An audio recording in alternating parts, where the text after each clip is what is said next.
Hello friends, welcome to weekly 2020 series, जिसमें आज हम जुलाई माह के प्रथम सप्ताह के टॉप करंट अफेयर्स के एमसीक्यूज का पार्ट सेकंड करेंगे। This session is presented by me, my name is Sandeep Mishra और ये एमसीक्यूज इन सारे एग्जाम्स में आपको हेल्प करेंगे। चलिए क्वेश्चन नंबर फर्स्ट पे चलते हैं। क्वेश्चन नंबर फर्स्ट है, which of the following statement is or are correct. Statement number 1, Sanskrit Sadbhav Mandap is set up by ministry of minority affairs. Statement number 2, it is situated in Rampur, Uttar Pradesh. Statement number 3, it is constructed under the प्रधानमंत्री जन विकास कार्यक्रम PMJVK। Option है आपके सामने, option A only 1 and 2, option B only 1 and 3, option C only 2 and 3, option D all of the above. सोचिए इसके बारे में। तो इसका करेक्ट आंसर होगा ऑल ऑफ द अबव। अभी हाल ही में ये संस्कृति सद्भाव मंडप बनाया गया है, कहाँ पे? रामपुर उत्तर प्रदेश में, ठीक है, मिनिस्ट्री ऑफ माइनॉरिटीज़ अफेयर्स के अंतर्गत, ठीक है, और ये पार्ट है प्रधानमंत्री जन विकास कार्यक्रम का, ठीक है। क्वेश्चन नंबर 2 पे चलते हैं।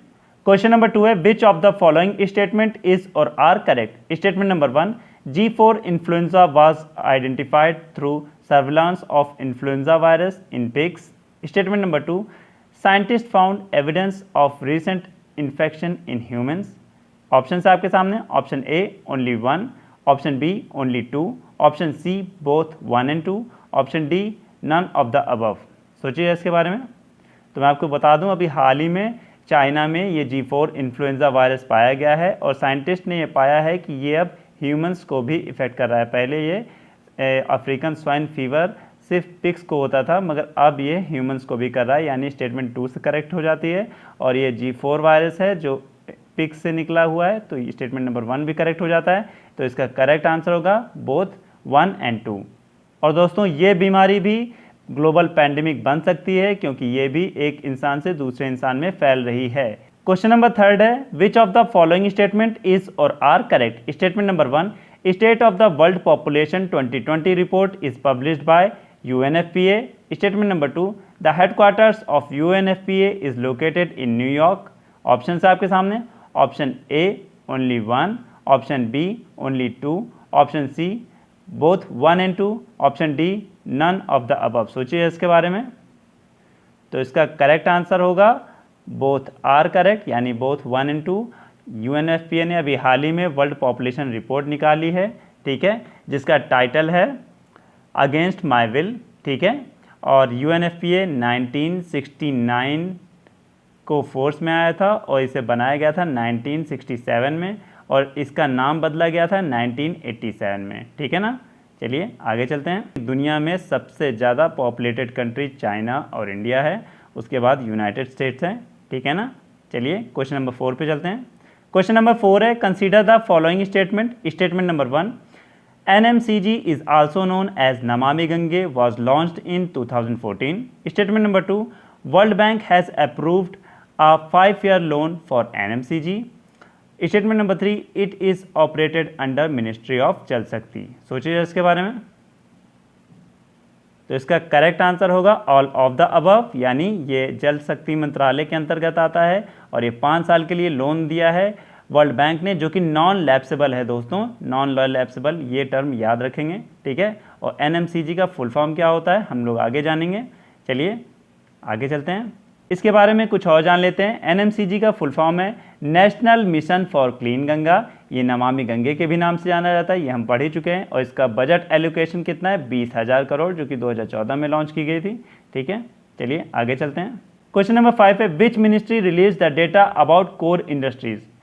Option A ministry of finance, option B ministry of human resource and development, option C ministry of commerce, option D none of the above.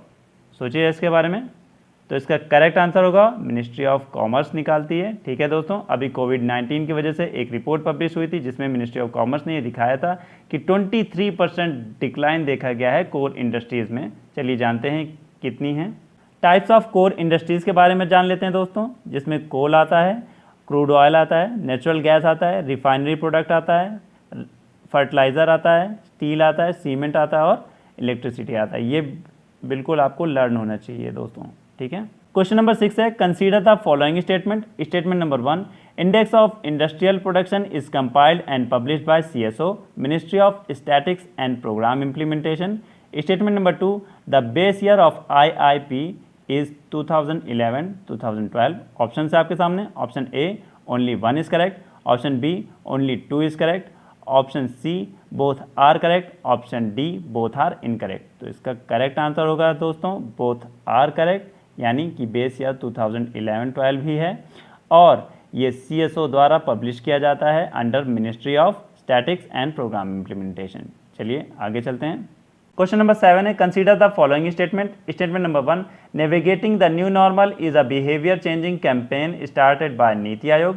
Statement number 2, this campaign is for prevention of कोविड-19। Option है आपके सामने, option A only 1 is correct, option B only 2 is correct, option C both are correct, option D both are incorrect. तो इसका correct answer होगा both are correct, option C is the correct answer, यानी कि ये campaign जो है नीति आयोग द्वारा शुरू किया गया है लोगों में अवेयरनेस फैलाने के लिए कि कोविड-19 से कैसे बचें, मास्क पहनें, अपने हाथों को साबुन से धोते रहें और चीज़ों को सैनिटाइज करें। ठीक है, यानी कि दोनों सही हो जाते हैं। क्वेश्चन नंबर 8 पे चलते हैं। क्वेश्चन नंबर 8 है, which state government has launch the conservation project for fishing cat. Option है आपके सामने, option A Odisha government, option B Madhya Pradesh government, option C Uttar Pradesh government, option D Maharashtra government. सोचिए इसके बारे में। तो इसका करेक्ट आंसर होगा ओडिशा गवर्नमेंट ने अभी हाल ही में फिशिंग कैट को लेकर के एक कंजर्वेशन प्रोजेक्ट स्टार्ट किया गया है। कहाँ स्टार्ट किया है? भीतरकनिका नेशनल पार्क में। भीतरकनिका नेशनल पार्क, ये फिशिंग कैट है। क्वेश्चन नंबर 9 है, consider the following statement. Statement number 1, प्रधानमंत्री गरीब कल्याण अन्न योजना was announced for 3 months period covering 80 crore ration card holders. Statement number 2, recently government of India extended this scheme till November. Options है आपके सामने, option A only 1 is correct, option B only 2 is correct, option C both are correct, option D both are incorrect. सोचिए इसके बारे में। तो इसका correct answer होगा दोस्तों both are correct, यानी कि option C is the correct answer. चलिए क्वेश्चन नंबर 10 पे चलते हैं। क्वेश्चन नंबर 10 है, stars programme is launch by. Option है आपके सामने, option A MHRD, option B world bank, option C UNDP, option D none of the above. सोचिए इसके बारे में। तो इसका करेक्ट आंसर होगा वर्ल्ड बैंक ने अभी स्टार्ट किया है। ये टीचिंग और लर्निंग दोनों को इम्प्रूव करेगा, यानी कि ये एजुकेशन से संबंधित है। चलिए थोड़ा और जान लेते हैं इसके बारे में। ये भारत के 6 राज्यों में स्टार्ट किया जाएगा, हिमाचल प्रदेश, केरला, मध्य प्रदेश, महाराष्ट्र, ओडिशा और राजस्थान में। ठीक है, ये समग्र शिक्षा अभियान के अंतर्गत एक फ्लैगशिप स्कीम रहेगी। चलिए दोस्तों, इसी के साथ आज के लिए इतना ही। और अगर आपको मेरा ये वीडियो पसंद आया है तो उसे लाइक करें, सब्सक्राइब करें, शेयर करें और बेल आइकन ज़रूर दबाएं, जिससे आपको लेटेस्ट नोटिफिकेशन मेरे वीडियोस की मिल सके। ठीक है, तब तक के लिए मस्त रहिए, पढ़ते रहिए, स्वस्थ रहिए। Thank you, bye.